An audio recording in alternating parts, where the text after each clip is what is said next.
रवि एक multinational company में ऊंचे पद पर कार्यरत था। आत्मविश्वास से भरा हुआ, सौम्य स्वभाव का और देखने में भी बहुत आकर्षक। उसकी जिंदगी में सब कुछ व्यवस्थित था। एक अच्छी नौकरी, एक शानदार घर और एक प्यारी सी माँ जिसे वह अपना सब कुछ मानता था। कंपनी में ही एक नए प्रोजेक्ट के दौरान उसकी मुलाकात सिया से हुई। एक बेहद खूबसूरत, तेज तर्रार और पढ़ी लिखी लड़की। सिया की आंखों में सपने थे, लेकिन दिल में सादगी। दोनों की पहली बातचीत एक काम के सिलसिले में हुई, लेकिन धीरे धीरे बातों का सिलसिला बढ़ता गया। कॉफी ब्रेक से लेकर लंच टाइम तक, मीटिंग से लेकर प्रेजेंटेशन तक, अब उनके बीच सिर्फ काम नहीं था, एक समझ, एक अपनापन पनप रहा था। रवि को सिया की सादगी भा गई और सिया को रवि की गंभीरता और अपनी मां के प्रति उसका समर्पण। कुछ ही महीनों में रवि ने सिया से रिश्ते की बात की। सिया थोड़ा चौंकी, लेकिन मन ही मन वह भी रवि को पसंद करने लगी थी। जब बात आगे बढ़ी तो रवि ने एक जरूरी बात सिया के सामने रखी। मैं अपनी माँ का इकलौता बेटा हूँ। मेरे पापा के जाने के बाद वही मेरी दुनिया है। मेरी दो छोटी बहनों की शादी हो चुकी है, लेकिन मैं माँ को कभी अकेला नहीं छोड़ सकता। इसीलिए मेरी पत्नी को मेरी माँ के साथ ही रहना होगा, हमेशा। सिया ने मुस्कुराकर कहा, मैं तो चाहती हूँ कि मेरी भी माँ जैसी एक सास हो, जिससे मैं बातें कर सकूं, हंस सकूं। मुझे कोई परेशानी नहीं, बल्कि गर्व होगा आपके साथ, आपकी माँ के साथ रहने में। रवि थोड़ा भावुक हो गया, लेकिन उसने सिया को एक और बात कही। मेरी माँ संध्या बहुत पढ़ी लिखी और मॉडर्न है, लेकिन उनकी सोच थोड़ी पारंपरिक है। तुम्हें कभी कभी एडजस्ट करना पड़ सकता है। सिया ने बिना झिझक कहा, अगर वो माँ जैसी हैं, तो मैं बेटी जैसी बन जाऊंगी। इस तरह रिश्ते की नींव समझदारी, स्पष्टता और सम्मान पर रखी गई। सिया के माता पिता एक संभ्रांत परिवार से थे, उन्होंने भी रिश्ता मंजूर कर लिया। कुछ ही महीनों में दोनों की शादी धूमधाम से हो गई। शादी में हर कोई खुश था। सिया सजी धजी दुल्हन बनी और रवि का हाथ थामकर उसके घर आ गई, जहां अब से उसका भी एक नया संसार था। शादी के शुरुआती दिन बेहद अच्छे थे। सास बहू एक साथ रसोई में हंसती बतियाती, पूजा में साथ बैठती और रवि को देखकर दोनों खुश हो जाती। सिया हर रोज कुछ नया सीखती और संध्या जी को लगता कि उनकी बहू वाकई उनकी परछाई बन सकती है। लेकिन हर नई शुरुआत के बाद धीरे धीरे असल जिंदगी की परतें खुलती हैं। शादी के बाद सिया ने अपनी जिम्मेदारियों को बखूबी निभाना शुरू किया। ऑफिस में वो एक बड़े प्रोजेक्ट की लीडर थी, जहां उसे देर रात तक काम करना पड़ता, टीम को संभालना होता और लगातार क्लाइंट से रिपोर्टिंग करनी होती। लेकिन फिर भी वो अपने घर को उतनी ही तवज्जो देती। सुबह उठकर माँ जी के लिए चाय बनाना, रात को थकी हारी लौटने पर भी किचन में हाथ बटाना, घर की पूजा पाठ, त्योहारों की तैयारी, वो अपनी ओर से कोई कसर नहीं छोड़ती। मगर संध्या जी, जो कभी उसकी मुस्कान पर गर्व करती थी, अब धीरे धीरे उसकी हर बात में नुक्स निकालने लगी। फालना की बहू को देखो, सुबह 5 बजे उठ जाती है, सबसे पहले घर की सफाई, फिर नाश्ता, पूरे घर को चलाती है। और एक तुम हो। अरे, पड़ोसी की बहू देखी है, करवा चौथ पर बिना पानी के व्रत रखा था, और तुम तो ऑफिस के बहाने आधे वक्त पूजा भी नहीं कर पाती। सिया पहले मुस्कुरा देती, फिर खुद को बदलने की कोशिश भी करती। कई बार नींद में भी अलार्म लगाकर उठती, माँ जी की पसंद का खाना बनाती और करवा चौथ के व्रत में बिना कुछ बोले शामिल होती। लेकिन दिन ब दिन ये तुलना उसकी आत्मा को थकाने लगी। एक दिन जब संध्या जी ने फिर कहा, तुम्हें भी कुछ सीखना चाहिए दूसरों से, सिया धीरे से बोली, मम्मी जी, मैं पूरी कोशिश करती हूँ। मैं घर भी चाहती हूँ और करियर भी, लेकिन क्या हम हर किसी की नकल करें? हर किसी की जिंदगी अलग होती है। उसकी जगह मैं होती तो शायद मैं भी वही करती, लेकिन मेरी जिंदगी अलग है, मेरे हालात अलग हैं। संध्या जी चुप रही, लेकिन उनके चेहरे पर संतोष नहीं था। रवि, जो इस सब का गवाह था, खुद असमंजस में था। वो माँ का भी पक्ष समझता था और सिया की थकान और दर्द भी देख सकता था। अब इस घर में एक अजीब सी खामोशी पसरने लगी थी, एक अदृश्य तनाव जो हर रिश्ते को धीरे धीरे भीतर से खोखला कर रहा था। सिया ने अब हालात से लड़ना नहीं, उन्हें संभालना शुरू किया था। हर रोज की शिकायतें, हर बात में तुलना और हर प्रयास में कमियां, ये सब उसकी जिंदगी का हिस्सा बन चुके थे। मगर उसने हार नहीं मानी। एक शाम ऑफिस से थक कर लौटी सिया जब देखती है कि संध्या जी अकेले किचन में झुंझलाकर काम कर रही हैं, तो वो जल्दी से अपना बैग एक ओर रखकर भागती है। माँ जी, आप क्यों कर रही हैं सब कुछ? मुझे बता देती, मैं कर देती। संध्या जी बिना पलटे बोली, तुम्हें समय कहाँ है बहू? तुम्हारे पास तो नौकरी है, मीटिंग्स हैं, रिपोर्ट्स हैं। मैं तो अब आदत डाल रही हूं अकेले की। सिया चुप रही। उसने धीरे से मां का हाथ थामा और कहा, अगर आपको तकलीफ हो रही है तो हम एक कामवाली रख लेते हैं। पैसा कोई परेशानी नहीं है, आपको आराम मिलेगा, मुझे भी सुकून रहेगा कि आप परेशान नहीं हो रही। लेकिन मां जी ने जैसे उसकी बात सुनी ही नहीं। पहले भी तो अकेली ही सब कुछ करती थी, कोई कामवाली नहीं रखी, अब क्यों रखूं? झूठा दिखावा करने की जरूरत नहीं है मुझे। और फिर जब तुम आ गई हो तो अब क्यों किसी और को पैसे दूं?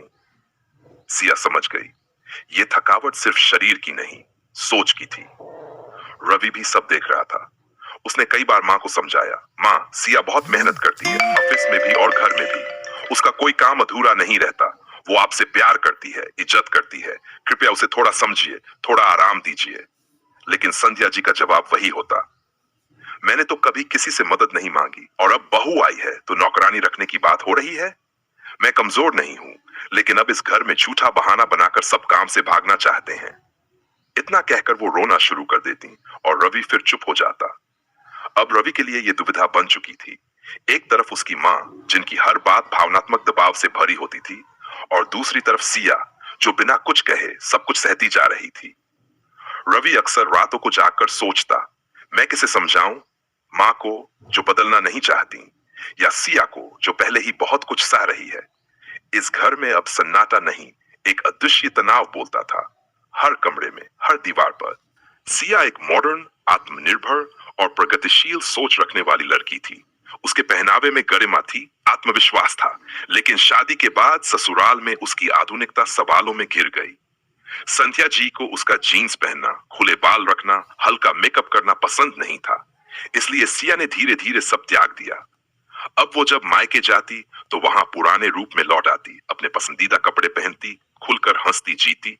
लेकिन ससुराल लौटते ही फिर वही दबाव, वही समझौते। संध्या जी हर बात पर ताना देती, आजकल की बहुएं तो बस ऑफिस ऑफिस खेलती हैं, घर चलाना कोई इनसे सीखे। सिया चुप रहती। अब रवि भी ये सब महसूस करने लगा था। उसके और मां के बीच धीरे धीरे एक खामोश दीवार खड़ी होने लगी थी। बात बात पर अब उनके बीच झुंझलाहट आ जाती। रवि मां से कहता, मां, सिया कोई गलत नहीं कर रही, उसने तो खुद को आपके हिसाब से डालने की पूरी कोशिश की है। लेकिन मां की जुबान पर फिर वही शिकायतें होती। एक दिन जब रवि और सिया ने एक छोटा सा घूमने का प्लान बनाया, तब भी घर में तूफान मच गया। अब बहू के कहने पर बेटा भी बदल गया है। अब मां से ज्यादा बीवी प्यारी हो गई है। रवि ने बहुत संयम से मां को समझाने की कोशिश की, मां, सिया और दूसरी बहुओं की तुलना मत कीजिए। वो घर पर रहती है, उनका काम घर संभालना है। लेकिन सिया एक बड़ी मल्टीनेशनल कंपनी में बड़े पद पर काम करती है। उसके पास समय की अपनी सीमा है, जिम्मेदारियां हैं। फिर भी वह घर भी संभालती है, आपको भी खुश रखने की कोशिश करती है। क्या वो थकती नहीं है? आपने देखा है मां, वह कभी जवाब नहीं देती, बस सहती रहती है। आप चाहें तो उसकी छोटी छोटी बातों को इग्नोर करना शुरू करें, शायद घर की शांति लौट आए। लेकिन संध्या जी का चेहरा फिर भी कठोर ही रहा। रवि और सिया बाहर घूमने तो गए, लेकिन दिल भारी था। सिया ने गाड़ी की खिड़की से बाहर झांकते हुए कहा, काश मैं जैसी हूं वैसी ही स्वीकार ली जाती। रवि चुप रहा, कुछ कह नहीं सका। उस खामोशी में दोनों का दर्द समाया हुआ था। अब घर एक घर नहीं, एक रणभूमि बन चुका था। संध्या जी की छोटी छोटी बातों में गहराई से जहर घुला होता। उनका हर वाक्य, हर कटाक्ष सिया के सीने में तीर की तरह चुभता। रवि बीच में पिस रहा था, एक ओर मां का वर्षों का साया और दूसरी ओर पत्नी का टूटा हुआ आत्मबल। अब माहौल इतना बिगड़ गया था कि घर की दीवारों में भी उदासी गूंजने लगी थी। सिया वही सिया नहीं रही। जो लड़की कभी मुस्कुराकर सब कुछ संभाल लेती थी, वह बात बात पर चिड़चिड़ी हो जाती, ताने मारने लगती। एक दिन थक कर उसने रवि से कहा, रवि अब मुझसे नहीं होता। मैं ऑफिस संभालूं, घर संभालूं, या तुम्हारी मां का हर दिन का भाषण सहूं। मैं टूट रही हूं रवि, या तो तुम अपनी मां को समझाओ या फिर हम अलग रहने की व्यवस्था करें। रवि सन रह गया। अलग? क्या कह रही हो सिया? मां के बिना हम लोग कैसे रहेंगे, और मां हमारे बिना? सिया की आंखें भर आई, लेकिन उसकी आवाज में अब डर से ज्यादा दृढ़ता थी। क्यों नहीं? क्या मैं इंसान नहीं हूं? मेरे खाने, पहनने, सोने, ऑफिस जाने, हर चीज में मम्मी को दिक्कत है। कोई भी इंसान इतना सह नहीं सकता। हर बात की एक हद होती है रवि, और मेरी सहनशीलता अब खत्म हो चुकी है। अब या तो तुम उन्हें समझाओ या फिर मुझे अपने लिए कोई फैसला लेना पड़ेगा। रवि को कुछ समझ नहीं आ रहा था। वह कभी मां की चिंता करता, कभी सिया की आंखों से बहती चुप सिसकी की आवाज सुनता। दो दुनियाओं के बीच झूलता रवि अब खुद को खोता जा रहा था। रवि कमरे की चार दीवारियों के बीच अकेला बैठा था। बाहर सब कुछ शांत, लेकिन उसके भीतर एक भयंकर तूफान चल रहा था। सिया के शब्द उसके कानों में बार बार गूंज रहे थे। अब मुझे मम्मी जी के साथ नहीं रहना। या तो अलग रहने का इंतजाम करो या मैं अपने लिए कुछ सोचूंगी। रवि ने सिर दोनों हाथों में थाम लिया। उसे समझ नहीं आ रहा था कि वह किसका दर्द पहले महसूस करे, अपनी पत्नी का या अपनी मां का। वह दिन रात इस कश्मकश में घिरा रहता। जब मां रोती उसे लगता शायद सिया ज्यादा सोच रही है, और जब सिया की आंखों में आंसू देखता तो दिल को चीरने वाली ग्लानि होती। अगर मैं अलग घर में चला गया तो लोग क्या कहेंगे।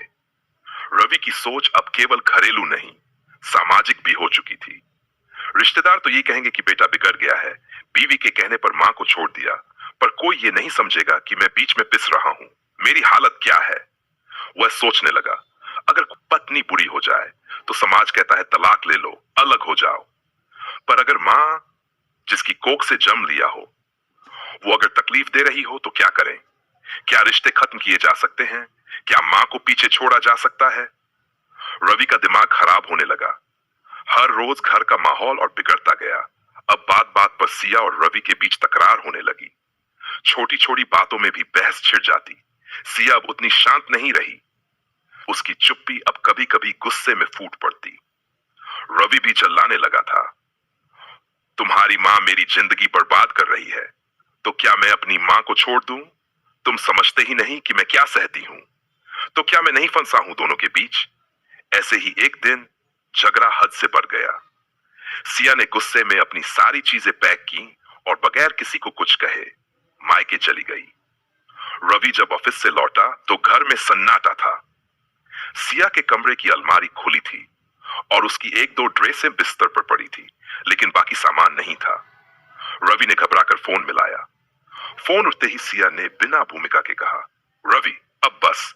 मैंने बहुत कोशिश की, लेकिन अब मैं उस माहौल में नहीं रह सकती। मैंने फैसला ले लिया है, या तो तुम अलग घर का इंतजाम करो या फिर मैं यहीं मायके में रहूंगी। रवि के हाथ से फोन लगभग गिर ही गया। उसकी आंखें फटी की फटी रह गई। ऐसा मत कहो रवि, अब कहने सुनने का वक्त नहीं है। मैं हर रोज टूट रही हूं। तुम मेरी तकलीफ समझते हो लेकिन कुछ करते नहीं।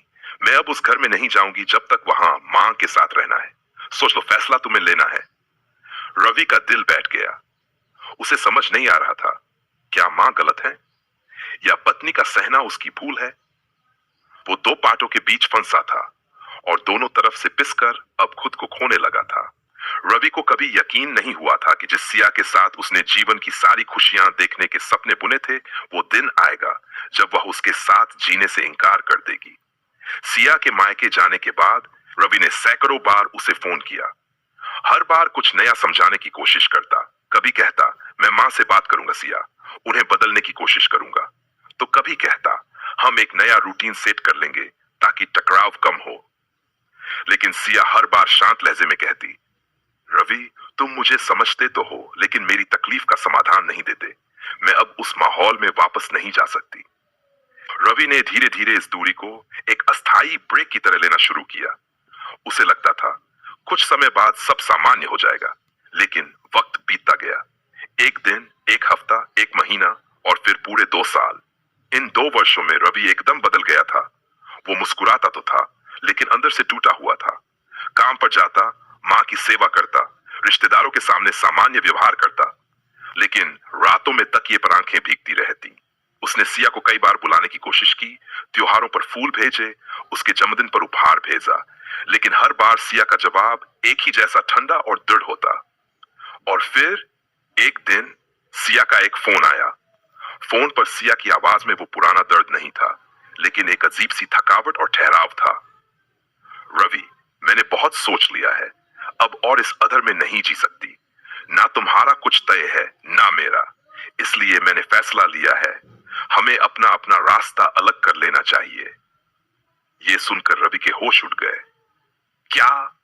तुम ऐसा कैसे कह सकती हो सिया? हम 2 साल से अलग हैं, इसका मतलब ही नहीं कि हम एक दूसरे से अलग हो ही गए हैं। उसके शब्दों में गुस्सा नहीं बल्कि ठूठन और बेबसी थी। तुम्हें पता है ना, मैं रोज माँ से बहस करता हूँ, तुमको वापस लाने के लिए सब कुछ करता रहा हूँ। लेकिन सिया का जवाब सीधा और सख्त था। रवि, मैं अब उस माहौल में नहीं जी सकती। मुझे अपनी जिंदगी की शांति चाहिए। मैं टूट चुकी हूँ। अब या तो तुम अलग घर की व्यवस्था करो या फिर तलाक की। बीच का कोई रास्ता नहीं बचा है अब, गुस्से में तमतमा उठा। तुम चाहती क्या हो? सब कुछ खत्म कर दूं? सब भुला दूं? और गुस्से में उसने फोन काट दिया। उस रात रवि ने किसी से बात नहीं की, ना माँ से ना दोस्तों से। बस अकेले कमरे में बैठा रहा, दीवारों से बात करता रहा, खुद से लड़ता रहा।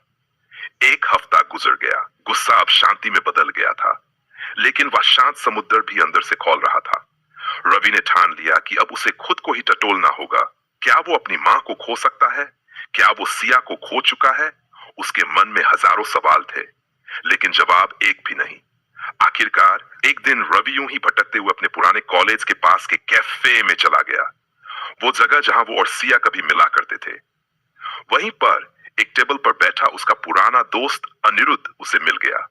एक ऐसा दोस्त जिसने उसकी शादी के वक्त उसके सारे ख्वाबों और भावनाओं को देखा था और इन 2 सालों में रवि की चुप्पी को महसूस किया था। अनिरुद्ध ने रवि को देखकर सिर हिलाया। तू अब भी वहीं अटका है ना रवि? सिया को खोने के डर में, मां को छोड़ने के डर में और सबसे ज्यादा खुद को खो देने के डर में। रवि ने भीगी आंखों से उसकी तरफ देखा। बोल तो कुछ नहीं पाया, लेकिन उसकी चुप्पी सब बयां कर रही थी। कैफे की उस टेबल पर बैठा रवि कुछ बोल नहीं पा रहा था। अनिरुद्ध उसकी आंखों में झांकते हुए बोला, रवि एक बात बता, क्या तू पूरी जिंदगी इस समाज के डर में जीना चाहता है? क्या तेरा अपना मन, अपनी पत्नी, अपनी शांति, इन सब की कोई कीमत नहीं? रवि ने भारी आवाज में कहा, मैं जानता हूं यार, पर मेरी माँ, उनका क्या? वो अकेली पड़ जाएंगी। और समाज क्या कहेगा? रिश्तेदार क्या कहेंगे? सब यही बोलेंगे कि मैंने बीवी के कहने पर माँ को छोड़ दिया। अनिरुद्ध ने एक गहरी सांस ली और बोला, रवि, दुनिया को समझाना मुमकिन नहीं है, पर बीवी को खो देना, ये वो घाव है जो ताजिंदगी नासूर बनकर चुभता है। तुम क्या चाहते हो? माँ भी नाराज, बीवी भी दूर और तुम बीच में जलते रहो? कुछ पल के मौन के बाद रवि ने नजरें झुका ली। उसके भीतर एक फैसला जन्म ले रहा था, धीमे पर गहरा। उसी शाम रवि ने हिम्मत जुटाई और शहर के एक शांत इलाके में एक छोटा सा 1 BHK फ्लैट किराए पर ले लिया। सादा सा घर, एक कमरा, एक किचन और छोटी सी बालकनी, लेकिन रवि के लिए वो नई शुरुआत की उम्मीद थी। रवि ने उसी रात सिया को कॉल किया। सिया, मैंने एक रूम लिया है हमारे लिए, तुम आ सकती हो। फोन के उस पार कुछ पल की चुप्पी रही, फिर सिया की आवाज आई, क्या सच में? तुमने सच में ऐसा किया? हाँ, अब और तुम्हें उस माहौल में नहीं लौटना पड़ेगा। मैं जानता हूं मैंने देर की, लेकिन अब देर नहीं कर सकता। अगले दिन सिया उस किराए के फ्लैट में आई, सादगी में लिपटी, थोड़ी थकी सी, लेकिन आंखों में संतोष की चमक थी। लेकिन हर नई शुरुआत पुराने रिश्तों की जटिलता लेकर आती है। जब रवि की मां को यह खबर मिली कि उनका बेटा अपनी पत्नी को लेकर अलग रहने चला गया है, तो घर का माहौल जैसे भूकंप से हिल गया। मां गुस्से से बिफर उठी। उनकी आवाज पूरे मोहल्ले में गूंज रही थी, मुझे तो पहले से ही शक था, यही लड़की एक दिन मां बेटे को अलग करेगी। अब देखो ना, पहला फुसला के बेटा छीन ले गई। क्या जरूरत थी अलग रहने की? क्या मेरे रहते हुए वो चैन से नहीं रह सकती थी? ये सिया तो मेरी सौतन बन गई है, बहू नहीं। घर में आते जाते पड़ोसी, रिश्तेदार, काम वाली, सभी के बीच मां ने खुद को पीड़िता के रूप में दिखाना शुरू कर दिया। उन्होंने रो रो कर कहानियां बनाई, मैंने तो बेटे को पाल पोस कर बड़ा किया, पढ़ाया लिखाया, और आज वो मुझे अकेला छोड़कर चला गया। रवि को जब ये सब पता चला तो उसका दिल टूट गया। वो मां से बात करना चाहता था, लेकिन जानता था ये समय तर्क नहीं, तटस्थता का है। वो जानता था अगर वह मां से कुछ बोलेगा तो बात और बिगड़ेगी। उसने खुद को रोक लिया। वो अब झगड़ों से नहीं, शांति से जीने का रास्ता ढूंढ रहा था। किराए के उस छोटे से घर में रवि और सिया ने एक बार फिर से सांस लेना सीखा। उनके बीच अब भी कुछ दर्द बाकी थे, लेकिन कम से कम अब वो साथ थे। रवि और सिया के अलग होने के बाद माँ का जीवन जैसे थम सा गया था। सुबह सुबह उठती, आंगन में झाड़ू लगाती, पूजा करती, लेकिन अब घर में बात करने वाला कोई नहीं था। रवि की गैर मौजूदगी ने माँ को एकदम अकेला कर दिया था। वे रिश्तेदारों से कुछ नहीं कहती, लेकिन जब कोई आता तो खुद ही बातें छेड़ देती। आजकल तो बेटे भी पत्नियों के हो जाते हैं। माँ का कोई मोल नहीं रहा। धीरे धीरे पड़ोसी भी उनकी बातों से दूरी बनाने लगे। एक दिन पड़ोस की बूढ़ी काकी बोली, बहन जी, कभी खुद को भी टटोलिए, शायद रवि को जाने पर मजबूर आपने ही कर दिया हो। माँ चुप हो गई। पहली बार किसी ने उन्हें दर्पण दिखाया था। उधर किराए के छोटे से फ्लैट में रवि और सिया धीरे धीरे नई जिंदगी की बुनियाद रख रहे थे। सिया अब पहले जैसी चिड़चिड़ी नहीं रही, वो मुस्कुराने लगी थी। रवि ऑफिस से लौटता तो सिया उसके लिए चाय बनाती और दोनों बालकनी में बैठकर हल्की फुल्की बातें करते। लेकिन इस नई शांति के बीच रवि का मन अक्सर पलट पलट कर मां की ओर जाता था। एक शाम वो चुपचाप अपनी पुरानी कॉलोनी गया। घर की बत्तियां बुझी थीं। मां शायद भीतर अकेली बैठी थीं। रवि के दिल में टीस उठी, क्या मैं अच्छा है? क्या मां को अकेला छोड़ना मेरा फर्ज था? अगले दिन रवि ने सिया से बात की। सिया, एक बात कहूं, मां बिल्कुल अकेली हैं। शायद हमें कुछ सोचना चाहिए।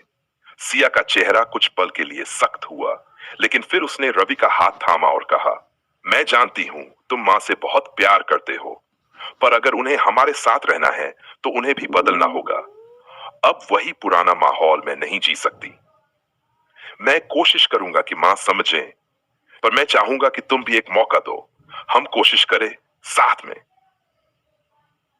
ठीक है रवि, हम कोशिश करेंगे, पर इस बार अगर मां फिर वही करेंगी तो मैं वापस नहीं लौटूंगी। रवि ने सिर हिलाया। उसे अब दोनों रिश्तों को बचाना, मां का भी और पत्नी का भी। अगले दिन रवि अपनी मां के पास गया। मां ने दरवाजा खोला और बेटे को देखकर एक पल के लिए सब कुछ भूल गई। रवि ने उनके पांव छुए। मां की आंखें भर आईं। कुछ देर की चुप्पी के बाद रवि बोला, मां, मैं सिया के साथ एक नई शुरुआत कर चुका हूं, लेकिन आपको छोड़ना मेरा मकसद कभी नहीं था। क्या आप चाहेंगी कि हम तीनों एक बार फिर कोशिश करें, इस बार समझदारी और सहनशीलता के साथ? मां का चेहरा सख्त हुआ, लेकिन फिर ढीला पड़ गया। एक सुबह जब रवि और सिया काम पर थे, संध्या अकेली थी। घर में सन्नाटा था, पर उनके दिल में तूफान। वो रसोई में चाय बनाकर आंगन में बैठी ही थीं कि अचानक उनकी छाती में तेज दर्द उठा। सांसें उखड़ने लगी। आंखों के सामने अंधेरा छाने लगा। संध्या वहीं गिर पड़ी। धप की आवाज सुनकर पड़ोस की कमला चाची दौड़ी। अरे संध्या, संध्या बहन, क्या हुआ? पड़ोसियों ने मिलकर उन्हें तुरंत अस्पताल पहुंचाया और रवि को फोन लगाया। फोन सुनते ही रवि और सिया जैसे ही होश खो बैठे। रवि की आवाज कांप रही थी। क्या क्या कह रहे हो भैया? मां को हार्ट अटैक आया? वो बाइक उठाकर सीधा अस्पताल की ओर भागा। सिया भी छुट्टी लेकर अस्पताल पहुंची। आईसीयू के बाहर डॉक्टर से बातचीत में पता चला कि संध्या की हालत बहुत नाजुक थी। डॉक्टर बोले, स्ट्रेस और हाई बीपी के कारण हार्ट अटैक आया है। अब इन्हें लंबा बेड रेस्ट चाहिए। मानसिक तनाव नहीं होना चाहिए, वरना स्थिति और बिगड़ सकती है। रवि की आंखों में आंसू आ गए। वो बेंच पर बैठ गया, सिर पकड़ लिया। मैंने कभी सोचा नहीं था कि मां इतनी अकेली महसूस कर रही थी। अब एक नया अध्याय शुरू हुआ। संध्या अस्पताल में थी और उनकी सेवा सिर्फ एक ही नहीं, दो दिलों से हो रही थी, बेटे और बहू से। रवि ने ऑफिस से छुट्टियां ली, लेकिन जब छुट्टियां खत्म होने लगीं, सिया ने अपनी शिफ्ट बदलवाई। अब बारी बारी से दोनों संध्या के पास रहते। रवि उन्हें दवा देता, कभी रात को वहीं कुर्सी पर सोता। सिया उनके लिए घर से बना सादा खाना लाती, उनके सिर पर धीरे धीरे तेल लगाती और प्यार से कहती, मां जी अब जिद मत कीजिए, आपको ठीक होना है हमारे लिए। संध्या पहले चुप रही। उनका दिल भारी था, अपराध बोध और पछतावे से। पर धीरे धीरे उनका दिल पिघलने लगा, जिसे उन्होंने कभी स्वीकार नहीं किया। वही आज उनकी आंखों की नमी पोंछ रही थी। 3 हफ्ते बाद डॉक्टरों ने उन्हें डिस्चार्ज किया। जब घर पहुंची तो सिया ने घर को सजा कर रखा था। फूल, साफ सफाई और बेड तक आरामदायक बना रखा था। अब हर दिन संध्या के लिए विशेष दिन था। कभी सिया उनका ब्लड प्रेशर नापती तो कभी उनके साथ बैठकर रामायण पढ़ती। संध्या देखती, फिर खुद को सवालों में घिरा पाती, क्या मैंने इस लड़की को कभी समझा या बस समाज और शक की दीवार बना ली? फिर एक दिन दोनों बेटियां आरती और सीमा माँ से मिलने आई। आरती ने माँ को देखा और मुस्कुराकर बोली, माँ अब कैसी हो? अच्छी हूँ बेटा, बहू की दवा और बेटे की सेवा ने बहुत संभाल लिया। सीमा ने पास आकर माँ का हाथ थामा। माँ एक बात कहूं, आज जो तुझसे सच में माँ की तरह व्यवहार कर रही है वो बहू है। आरती भी बोली, जब हम सब तो व्यस्त हो गए, वही बहू तेरे लिए बेटी बन गई माँ। अब तो थोड़ी सी मोहब्बत दिखा। हर कोई बहू गलत नहीं होती और हर रिश्ता जम से नहीं कर्म से भी जुड़ता है। संध्या की आंखें भर आईं। उन्होंने धीरे से सिया को अपने पास बुलाया और कांपते हाथों से उसका हाथ थामा। सिया बेटा, तूने बहुत सहा, फिर भी आज तू मेरे सिरहाने बैठी है। मैं तुझसे दिल से माफी मांगती हूँ। आज तू मेरी बहू नहीं, मेरी बेटी है। सिया की आंखों से आंसू बहने लगे। माँ जी, मेरे लिए इतना ही काफी है कि आपने मुझे समझा, यही मेरी जीत है।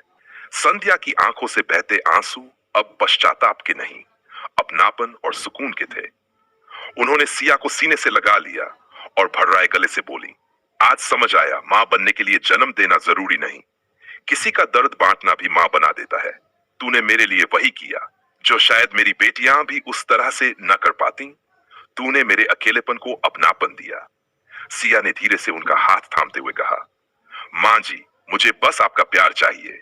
जो हुआ उसे भूल जाइए। अब हम सब मिलकर एक नई शुरुआत करेंगे। रवि को पहली बार अपनी माँ, अपनी पत्नी और अपने रिश्ते पर गर्व महसूस हुआ। उसका परिवार अब सचमुच एक परिवार था, जहां रिश्ते खून से नहीं, समझदारी और दिल से बंधे थे।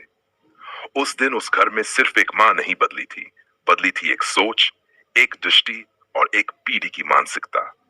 अगर आपको ये कहानी दिल से छू गई हो तो प्लीज लाइक करें, कमेंट में बताएं कि आपको सबसे ज्यादा क्या भावुक लगा, शेयर करें अपने दोस्तों और परिवार के साथ, और चैनल को सब्सक्राइब जरूर करें ताकि ऐसी ही और कहानियां आप तक पहुंचती रहें। आपके एक छोटे से सपोर्ट से हम बड़ी कहानियां बना सकते हैं। आपका साथ ही हमारी ताकत है।